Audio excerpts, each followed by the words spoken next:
Olá pessoal, tudo bem com vocês? Tudo certinho? O meu nome é Adilson Pera, eu sou professor de Direito Administrativo aqui da ESO e com muito prazer dou início a mais este bloco de resolução de questões de Direito Administrativo direcionadas para o exame da OAB. Bom, nossa primeira questãozinha é sobre agências reguladoras, né? Uma questão bem específica. Agência reguladora é a autarquia em regime especial, criada por lei específica, com o objetivo de regular e fiscalizar prestadores de serviços públicos e também atividades privadas de interesse coletivo. É o caso da Anatel, Agência Nacional de Telecomunicações, ANEEL, Agência Nacional de Energia Elétrica, ANP, Agência Nacional do Petróleo, entre várias outras. Tá? Você tem agência reguladora estadual também, municipal, tá certo? Essa questãozinha, por que eu falo que ela é específica? Porque ela é com base na Lei 13.848 de 2018, que regula as agências reguladoras, né? Trata de agências reguladoras essa lei aqui. Então vamos lá, diz a questão. A Agência Reguladora Federal, ALFA, criada no ano corrente, tem a intenção de formalizar um acordo de cooperação com a Agência Reguladora Estadual, BETA. Então, ó, a Agência Reguladora Federal tem intenção de firmar um acordo com a Agência Reguladora Estadual. O acordo visa a descentralização das atividades normativas, fiscalizatórias, sancionatórias e arbitrais, com o intuito de conferir maior eficiência à atuação das duas entidades. Nesse contexto, à luz do disposto na Constituição Federal e na Lei 13.848 de 2018, assinale a afirmativa correta. Letra A. O acordo de cooperação poderia ter por objeto a delegação de competência normativa da agência ALFA. Errado. Por quê? Atos de caráter normativo não admitem delegação.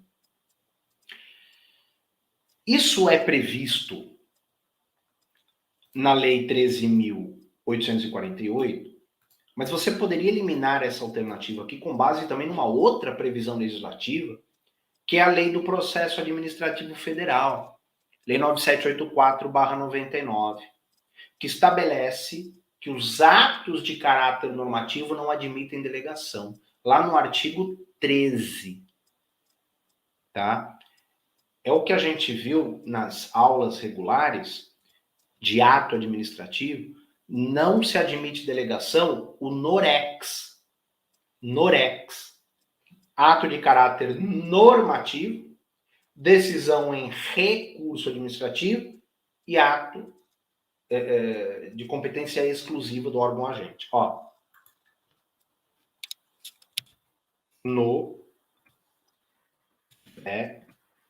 eita, nós, espera aí. NOREX. Não pode ser delegado o NOREX. Atos de caráter normativo, decisão em recurso administrativo e ato de competência exclusiva do órgão agente. Artigo 13 da Lei 9784/99.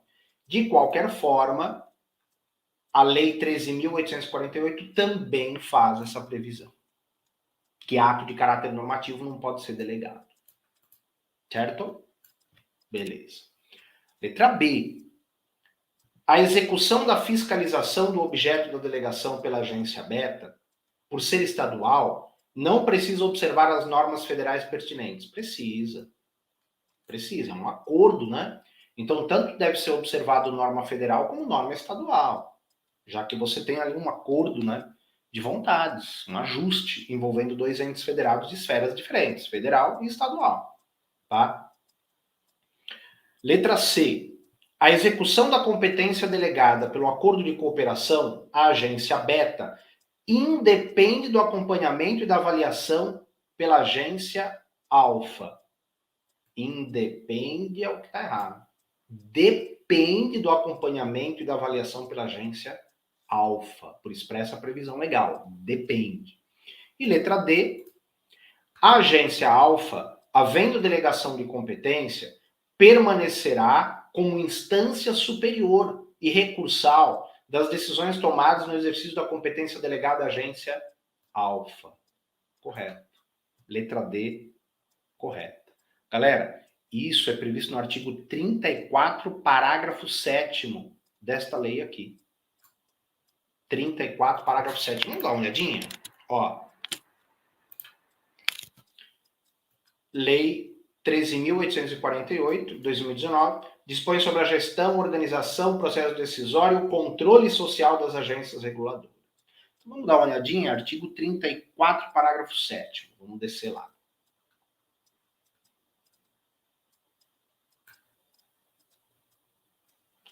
Artigo 34, parágrafo 7º. Havendo delegação de competência, a agência reguladora delegante permanecerá como instância superior e recursal das decisões tomadas no exercício da competência delegada. Perceba que a FGV tirou esse parágrafo 7º e colocou na alternativa, né? Tá? Letra de lei. Certo? Muito bem. Esse é o artigo, a lei, a questão ela é com base nesse capítulo aqui, né? Artigo 34 e 35. Bom? Muito bem. Eu estou olhando aqui. Olha aqui, ó. Parágrafo 1º. Ó. É vedada a delegação de competências normativas. Então, competência normativa não pode delegar, não. Tá bom? Muito bem. Beleza. Então, essa nossa questão 7, alternativa D de dado, alternativa correta. Próxima questão. 8. José é proprietário de imóvel rural de enorme dimensão, mas totalmente improdutivo, que vem sendo objeto de constantes desmatamentos à revelia da legislação ambiental. O imóvel está localizado no município Alfa, do estado Gama, sendo certo que os órgãos ambientais de ambos os entes federativos já vêm atuando em razão da supressão vegetal ilegal. Em seu imóvel, José não promove a utilização adequada dos recursos naturais disponíveis e a preservação do meio ambiente, nem mesmo realiza seu aproveitamento racional e adequado. Por estar descumprindo sua função social, nos termos da Constituição Federal, o imóvel de José pode ser objeto de desapropriação. 2 pontos. Letra A. Por interesse social, para fim de reforma agrária, mediante prévia e justa indenização em títulos da dívida agrária, cuja competência é da União. Correto. Correto. Artigo 184 da Constituição Federal. Artigo 184 da Constituição Federal. Espera aí, galera. Deixa eu tirar aqui. Pronto. Ok? O artigo 184 da Constituição Federal é o que estabelece a desapropriação de imóvel rural por descumprimento da função social da propriedade rural, né? De competência da União, essa desapropriação, e a indenização será em títulos da dívida agrária. Certo? Muito bem. Então, a letra A está correta. A letra B. Sanção, que consiste em punição ao particular por sua conduta imobiliária inconstitucional, mediante justa e prévia indenização cuja competência é do Estado Gama. Está errado. A competência não é do Estado, a competência é da União. Tá? Competência da União. Letra C. Confisco. Não. A desapropriação com fisco, pessoal, também chamada de expropriação, é aquela onde haja o cultivo ilegal de psicotrópicos ou trabalho escravo na propriedade. Nessa não tem qualquer indenização. Ela está no artigo 243 da Constituição Federal. tá? E letra D, por utilidade social e com caráter sancionador, mediante ulterior e justa indenização a ser paga por meio de precatório, cuja competência é do município alfa. Galera, totalmente errada a letra D. Essa desapropriação não é de competência do município. Não é de competência do município. Ela não é paga por precatório. Ela é paga em títulos da dívida agrária. Não é desapropriação por utilidade social, e sim por interesse social. A indenização não é ulterior, ela é prévia, né? Então você tem uma série de erros aí nessa alternativa D, completamente errada, portanto. Tá bom? Muito bem. Próxima questão.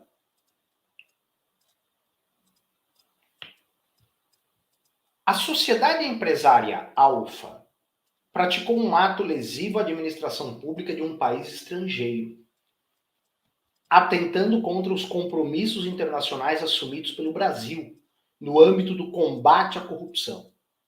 Em razão disso, as autoridades brasileiras querem tomar as providências cabíveis a fim de promover a responsabilização administrativa e ou judicial da pessoa jurídica por tais atos lesivos em território nacional.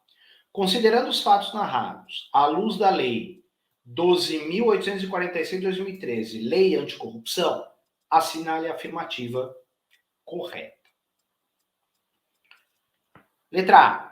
Não é possível a responsabilização administrativa no caso, considerando que o ilícito foi cometido contra a administração pública estrangeira. Errado. Errado. É possível a responsabilização administrativa e judicial, tá? Ainda que o ilícito tenha sido cometido contra a administração estrangeira. Olha só, se você for olhar a Lei 12.846,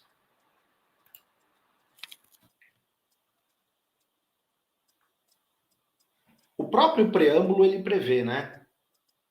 Dispõe sobre a responsabilização administrativa e civil de pessoas jurídicas pela prática de atos da administração pública nacional ou estrangeira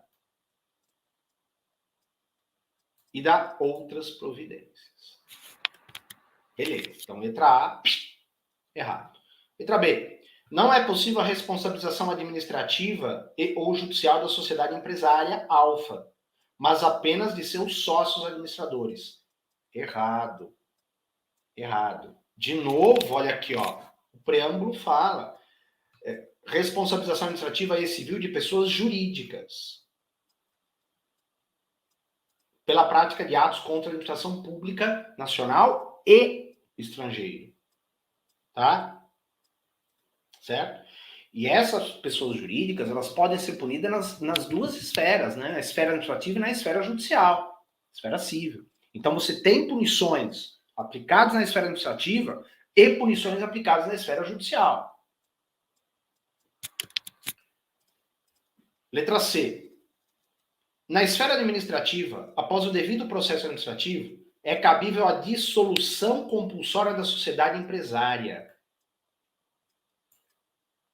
Esfera administrativa, é cabível a dissolução compulsória da sociedade? Vamos lá para a lei? Ó, vamos dar uma olhadinha, vamos descer aqui.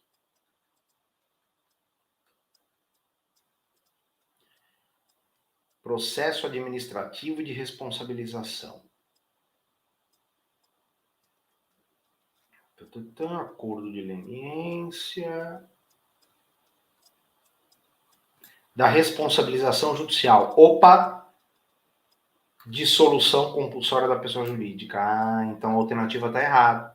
Por quê? Porque esta penalidade, dissolução compulsória da pessoa jurídica, é responsabilização judicial, aplicada por um juiz, e não por uma outra autoridade administrativa.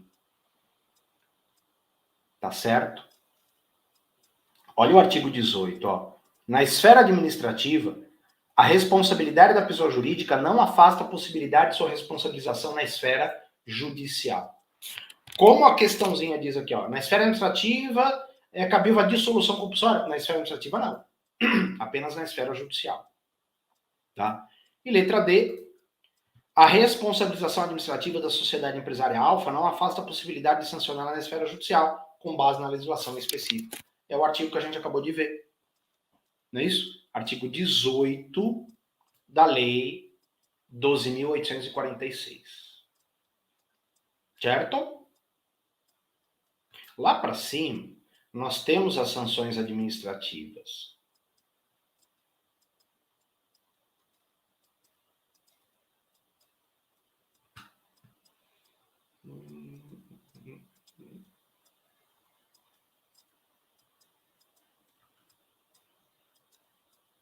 Tem algum lugar aqui.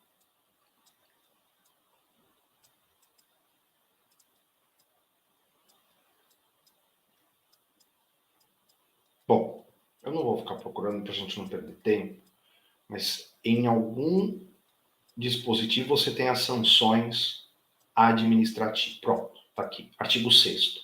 Na esfera administrativa, ó, da responsabilização administrativa. Na esfera administrativa são aplicadas as seguintes sanções: ó, multa e publicação extraordinária de decisão condenatória. Estas são as duas sanções na esfera administrativa. Artigo 6º, tá bom? Muito bem. Então, questão 9D de dado alternativa correta. Próxima questão. 10. Túlio era servidor público federal e falsificou documentos para, de má fé, ó que pilantra o Túlio, obter a sua aposentadoria por tempo de contribuição, junto ao regime próprio de previdência social. Por não ter sido verificado o problema dos documentos, o pedido foi deferido pelo órgão competente de origem e pouco depois registrado perante o Tribunal de Contas da União, que não verificou o embuste, falsidade, né? E não conferiu oportunidade de manifestação para Túlio. Ó a pegadinha aqui, ó. Precisava conferir? Não. A gente vai ver daqui a pouco. Ocorre que 6 anos após o aludido registro, a Corte de Contas tomou conhecimento do ardil de Túlio e da nulidade dos documentos apresentados, razão pela qual instaurou o processo administrativo para fins de anular o registro promovido em dissonância com o ordenamento jurídico. Diante dessa situação hipotética, aponte a assertiva correta. Letra A. A conduta do TCU foi irregular, na medida em que a aposentadoria de Túlio é ato administrativo simples, que não deveria ter sido submetido a registro perante a Corte de Contas. Errado. A aposentadoria de servidor público é classificado como ato administrativo complexo, porque só se aperfeiçoa mediante a anuência do Tribunal de Contas competente. Tá? A administração, o órgão, né, onde o servidor trabalha, aprecia a documentação, avalia se está ok e encaminha o processo para o Tribunal de Contas competente, tá? Que ratifica, ou não, né? Certo? Essa atuação do Tribunal de Contas é com a administração, esse vínculo, né? Portanto, não há que se falar em observância de contraditório e ampla defesa com o particular. Você entendeu? Porque a relação aí é órgão administrativo e Tribunal de Contas. O Tribunal de Contas aprovando ou negando o pedido inicial de aposentadoria, não há que se falar em contraditório e ampla defesa. Então, quando ele fala aqui, ó, não verificou o embuste e não conferiu oportunidade de manifestação para tudo. Não tinha que ter conferido mesmo. Não tinha que ter conferido. Tá certo? Não há irregularidade nisso.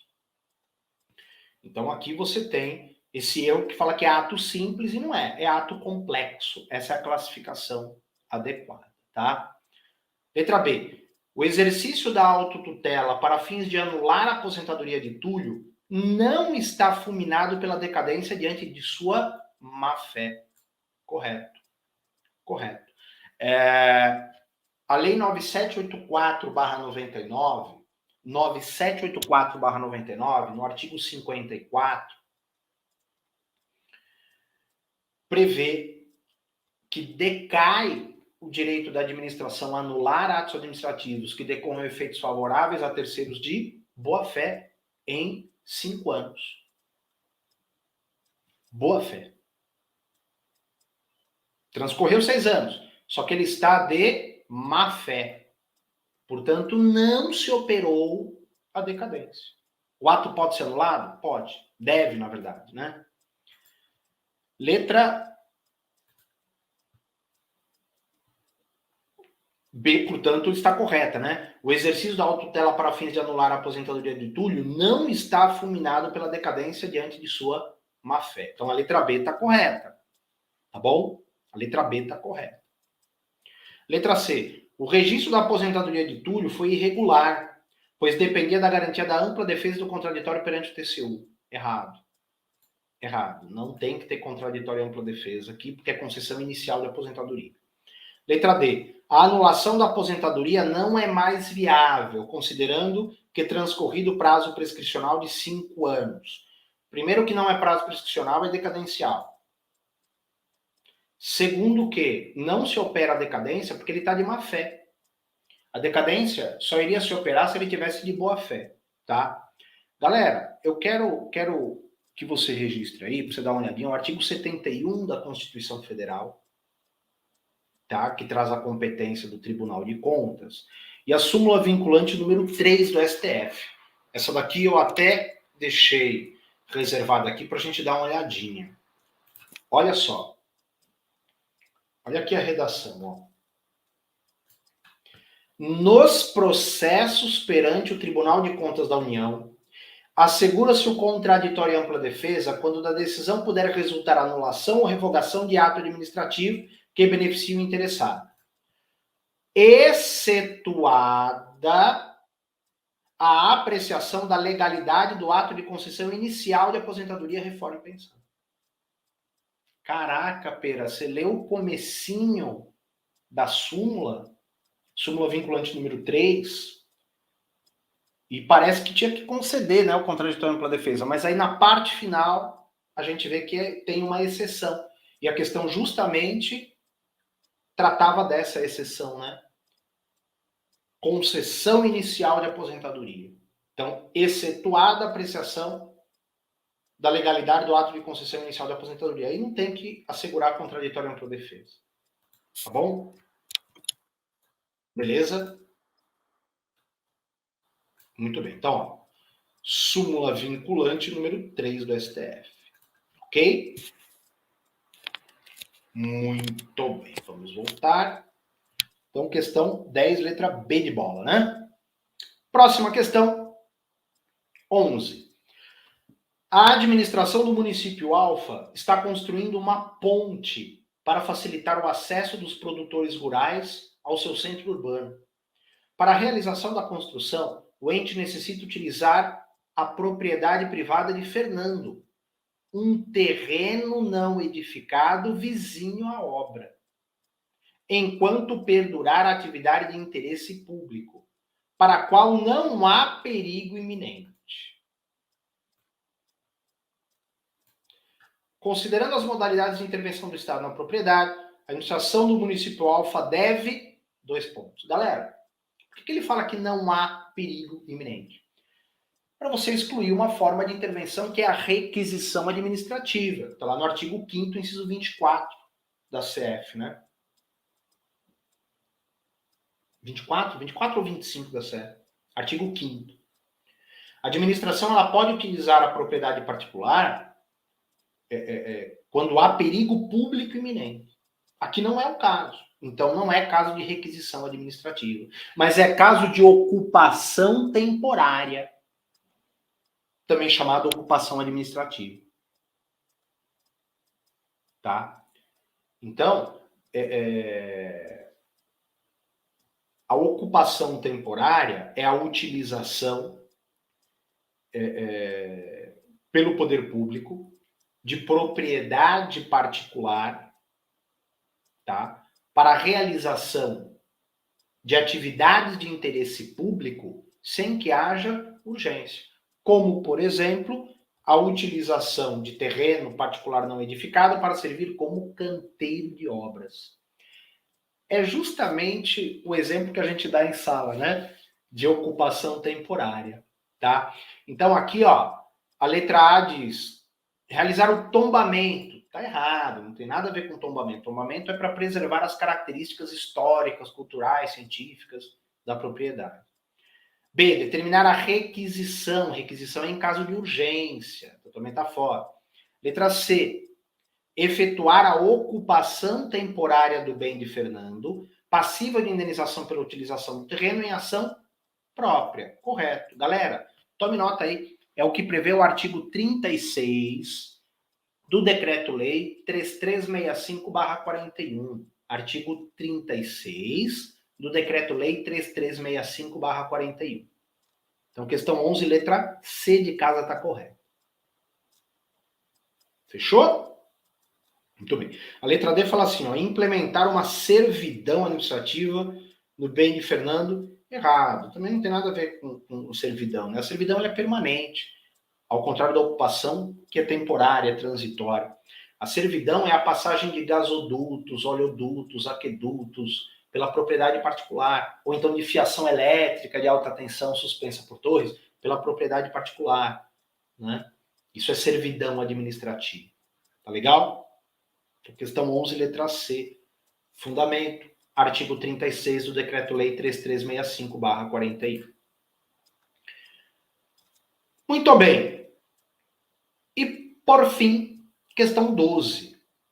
Na semana passada, o Ministério Público ajuizou a ação em desfavor de Odorico, prefeito do município Delta, em decorrência da prática de ato doloso de improbidade que causou enriquecimento ilícito.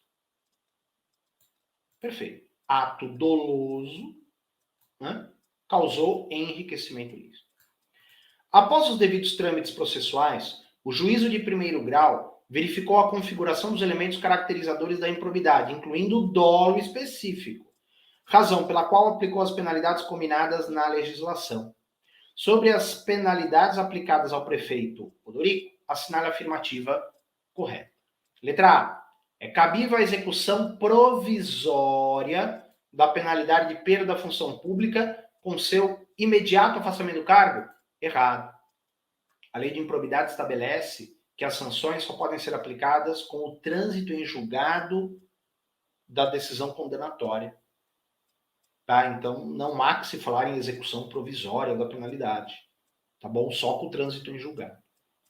Letra B. Poderia ser aplicada a penalidade de suspensão dos direitos políticos por prazo superior a 15 anos? É até 14 anos. Isso está no artigo 12 da Lei 8429/92. E aí, olha só, na nossa aula regular da ESO, quando a gente explicou a improbidade administrativa, eu coloquei uma tabelinha para os alunos, para eles verificarem a gradação de algumas sanções previstas na lei de improbidade. Olha aqui a tabelinha, ó. Eu separei para te mostrar. Olha só. Aqui, ó. Então você tem modalidade, que são 3, né? Enriquecimento ilícito, artigo 9º, prejuízo ao erário, artigo 10, e afronta aos princípios, artigo 11. E as 3 sanções que admitem a gradação. Veja, existem outras sanções previstas lá no artigo 12, mas não tem gradação. Essa tabela é só de gradação, tá? São 3, suspensão dos direitos políticos, multa civil e proibição de contratar com a administração. Veja, o caso aqui, ó, a alternativa falava suspensão dos direitos políticos por mais de 15 anos, né? Errado. No caso de enriquecimento ilícito, será por até 14 anos. Tá bom? No caso de prejuízo ao erário, é até 12. No caso de afronta aos princípios, não tem a penalidade de suspensão dos direitos políticos. Tá? A multa civil, no caso de enriquecimento ilícito, é equivalente ao valor do acréscimo. No caso de prejuízo ao erário, é equivalente ao valor do dano. E no caso de afronta aos princípios, a multa é de até 24 vezes o valor da remuneração. Aí aqui, ó, o período em que ele fica proibido de contratar com a administração, repete aqui em cima. Ó, prazo não superior a 14 anos. Repetiu aqui. Ó. Aqui também. Ó. Prejuízo ao erário, até 12 anos. Olha aqui a proibição de contratar. Não superior a 12 anos. Repete, tá vendo? E aqui no caso de afronta aos princípios, a proibição será não superior a 4 anos. Então essa tabelinha, ela foi formulada com base no artigo 12 e ela facilita para a gente guardar essas informações aqui. Tá bom? Muito bem. Beleza. Continuando, então. Letra C. O juízo de primeiro grau não poderia acumular as penalidades de suspensão dos direitos políticos e de proibição de contratar com a administração, sob pena de bis in idem. Errado. Por expressa previsão da lei, as sanções podem ser aplicadas cumulativamente. Artigo 12 da lei de improbidade, tá? E letra D, foi o que sobrou. O juízo de primeiro grau poderia cumular determinação de ressarcimento integral ao erário com a aplicação de penalidade de multa equivalente ao valor do acréscimo patrimonial. Correto? Artigo 12, caput e inciso 1 da Lei 8429/92. Fechou? Muito bem. Aqui você tem o gabarito destas questões que nós resolvemos. Tá certo? Muito bem. Pessoal, então com isso eu encerro este bloco de resolução de questões. Muito obrigado pela atenção, bons estudos e até o próximo encontro. Tchau, tchau.